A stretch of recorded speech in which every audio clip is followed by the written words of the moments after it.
Hello viewers, welcome to my channel. आज हम बड़ी सोच का बड़ा जादू बुक का 7 चैप्टर का 4 पार्ट पढ़ने जा रहे हैं। आज लोग इस बात को समझ चुके हैं कि छुट्टी के दिन में जो होता है और शाम के 6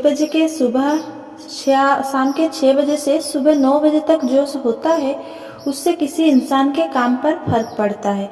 उससे इस बात पर फर्क पड़ता है कि वो इंसान सुबह 9 बजे से शाम को 6 बजे तक किस तरह काम करेगा। जिसकी नौकरी के बाहर की जिंदगी रचनात्मक है वो उस व्यक्ति से ज्यादा सफल होगा जिसकी घरेलू जिंदगी बोझिल और नीरस हो। हम पारंपरिक तरीके से दो साथी कर्मचारियों जॉन और मिल्टन को देखें कि वो अपना वीकेंड किस तरह गुजारते हैं और इसके क्या परिणाम होते हैं। जॉन वीकेंड में अपनी मनोवैज्ञानिक खुराक इस तरह लेता है। आमतौर पर एक शाम वह अपने चुनिंदा दिलचस्प दोस्त के साथ गुजारता है। दूसरी शाम को वे लोग घूमने जाते हैं, शायद कई फिल्म देखते हैं, किसी सामुदायिक कार्यक्रम में जाते हैं या किसी दोस्त के घर जाते हैं। जॉन शनिवार की सुबह बॉय स्काउट वर्क में लगाता है। सीनियर शनिवार की दोपहर को वह घर के छोटे मोटे काम निपटाता है। अक्सर वो किसी खास प्रोजेक्ट पर काम करता है। अभी वो पिछवाड़े एक आंगन बना रहा है। रविवार को जॉन अपने परिवार के साथ कुछ खास करता है। हाल ही में एक परिवार को वे लोग पहाड़ पर चढ़ने गए। दूसरे रविवार को वे संग्रहालय घूमने गए। कभी कभार वे आसपास देहात में पिकनिक मनाने चले जाते हैं क्योंकि जॉन भविष्य में देहात में जमीन जायदाद खरीदना चाहता है। रविवार की शाम शांति से गुजारती है। जॉन आमतौर पर कोई पुस्तक पढ़ता है या फिर समाचार सुनता है। जॉन के वीकेंड व्यस्त और सुनियोजित रहते हैं। कई तरह की रोचक गतिविधियों के कारण बोरियत का सवाल ही नहीं उठता। जॉन को काफी मनोवैज्ञानिक ऊर्जा मिल जाती है। मिल्टन की मनोवैज्ञानिक खुराक जॉन की तुलना में कम संतुलित है। उसके वीकेंड की कोई योजना नहीं होती। मिल्टन आमतौर पर शुक्रवार की रात को थका हुआ होता है, परंतु वह अपनी पत्नी से औपचारिकता बस पूछ लेता है। कुछ करने का इरादा तो नहीं है, परंतु योजना नहीं वहीं पर खत्म हो जाती है। मिल्टन और उसकी पत्नी कभी कभार ही कहीं आते जाते हैं। मिल्टन शनिवार की सुबह देर तक सोता है और बाकी दिन किसी न किसी तरह के काम में उलझा रहता है। शनिवार की रात को मिल्टन और उसका परिवार सामान्यतः फिल्म देखने जाते हैं या टीवी देखता है। मिल्टन रविवार की सुबह का ज्यादातर हिस्सा बिस्तर में ही गुजारता है। रविवार की दोपहर में वो लोग बिल और मैरी के यहाँ जाते हैं या फिर मैरी और बिल उनके यहाँ आ जाते हैं। बिल और मैरी ही ऐसे इकलौते दंपति हैं जिनके यहाँ मिल्टन और उसकी पत्नी नियमित रूप से आते जाते हैं। मिल्टन का पूरा वीकेंड बोरियत भरा होता है। रविवार की रात तक पूरे परिवार में तनाव सा छा जाता है। उनमें कोई लड़ाई झगड़ा तो नहीं होता, परंतु घंटों का मनोवैज्ञानिक युद्ध चलता रहता है। मिल्टन का वीकेंड बोझिल, निराशाजनक, बोरियत भरा होता है। मिल्टन को कोई मनोवैज्ञानिक ऊर्जा नहीं मिलती। अब इन घरेलू माहौल का जॉन और मिल्टन पर क्या असर होगा? कुछ सप्ताह में तो शायद इसका असर हमें नजर नहीं आएगा, लेकिन अगर यही सिलसिला महीनों या सालों तक चलता रहा तो उसका असर साफ नजर आएगा। जॉन के माहौल से उसे ताजगी मिलती है, ऊर्जा मिलती है, नए नए विचार मिलते हैं, उसकी सोच व्यापक होती है। वो उस एथलीट की तरह है जो विटामिन की गोलियां खा रहा है। मिल्टन का माहौल ऐसा है जो उसे मनोवैज्ञानिक रूप से भूखा रख रहा है। उसका सोचने का यंत्र खराब हो चुका है। वो उस एथलीट की तरह है जिसे कैंडी और बियर दी जा रही है। जॉन और मिल्टन आज एक ही स्तर पर हो सकते हैं, परंतु आगे आने वाले सालों में दोनों के बीच का फासला बढ़ता जाएगा और जॉन मिल्टन की तुलना में काफी आगे निकल जाएगा। मजाकिया लगे लोग कहेंगे शायद इसीलिए कि जॉन में मिल्टन से ज्यादा दम है, परंतु बात यह नहीं है। बात यह है कि इन दोनों के दिमाग को इनके माहौल ने जो मनोवैज्ञानिक खुराक दी है उसका असर इनकी नजरियों पर तो होना ही है। हर जानता है कि अगर वो खेत में खाद डाल देगा तो फसल ज़्यादा पैदा होगी। अगर हम बेहतर परिणाम पाना चाहते हैं तो हमारी सोच को भी अतिरिक्त पोषण की ज़रूरत होती है। मेरी पत्नी और मैं पिछले महीने एक डिपार्टमेंट स्टोर के मालिक की पार्टी में गए। मेरी पत्नी और मैं उससे बात करने के लिए थोड़ा रुक गए, जबकि बाकी लोग वहां से चल दिए।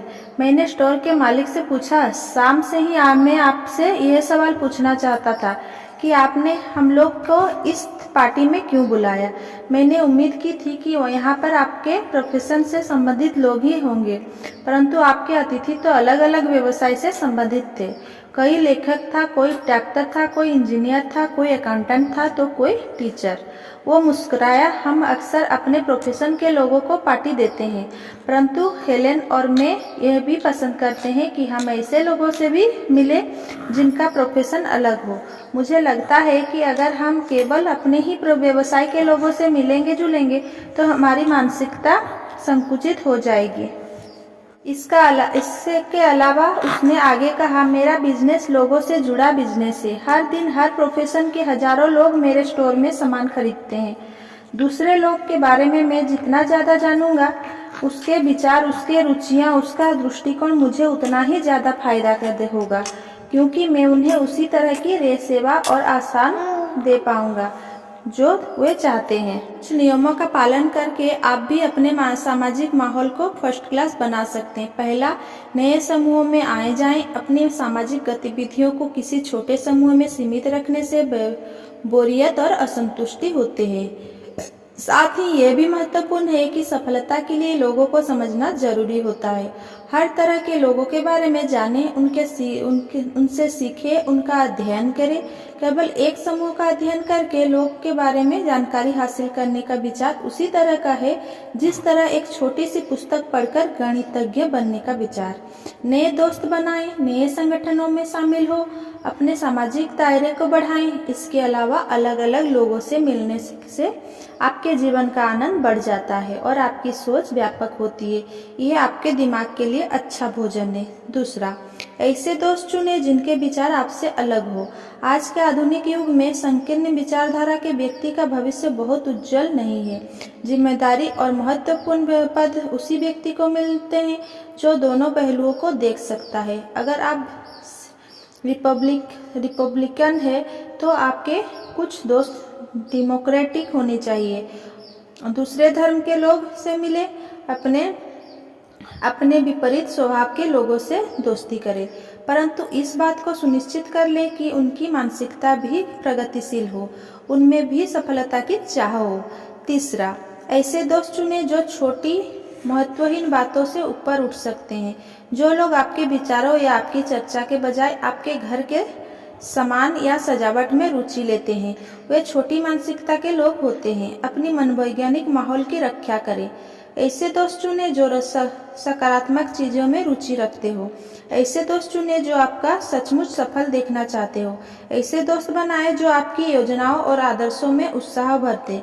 अगर आप ऐसा नहीं करते, अगर आप घटिया सोच वाले को अपना सबसे पक्का दोस्त मानते हैं, तो आप भी धीरे धीरे एक घटिया चिंतक में बदल जाएंगे। हमारे देश में जहर का बहुत ध्यान रखा जाता है, शारीरिक जहर का। हर रेस्तोरां फूड पॉइजनिंग के बारे में सतर्क रहता है। अगर किसी रेस्तोरां में ऐसे 1-2 मामले हो जाए तो फिर ग्राहक वहां जाना छोड़ देते हैं। हमारे यहाँ सैकड़ों कानून हैं जिनमें जनता को सैकड़ों तरह की शारीरिक जहर से सुरक्षा दी जाती है। हमें जहर को बच्चों की पहुंच से दूर रखना चाहिए। हम शारीरिक जहर से बचने के लिए हर संभव प्रयास करते हैं और हमें ऐसा करना भी चाहिए, परंतु एक और तरह का जहर होता है जो शायद शारीरिक जहर से थोड़ा ज्यादा हानिकारक होता है, विचारों का जहर, जिसे गपशप कहा जाता है। विचारों के जहर और शारीरिक जहर में 2 अंतर होते हैं। वैचारिक जहर दिमाग को प्रभावित करता है, शरीर का नहीं, और इसके अलावा यह ज्यादा सूक्ष्म होता है। जिस व्यक्ति को वैचारिक जहर दिया जा रहा है, आमतौर पर उसे इस बात का पता ही नहीं चलता। वैचारिक जहर सूक्ष्म होता है, परंतु इससे बड़ी तेजी से चीजें हो जाती है।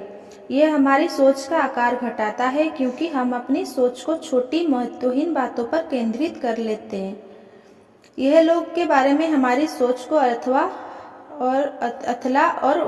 उथला और घटिया कर देता है, क्योंकि इसमें तथ्य को तोड़ मरोड़ कर पेश किया जाता है और यह हमें अपराध बोध भी पैदा कर देता है, जो तब साफ दिखाई दे जाता है जब हम उस व्यक्ति के सामने आते हैं जिसके बारे में गपशप की जा रही थी। वैचारिक जहर में सही सोच 0% होती है और 100% गलत सोच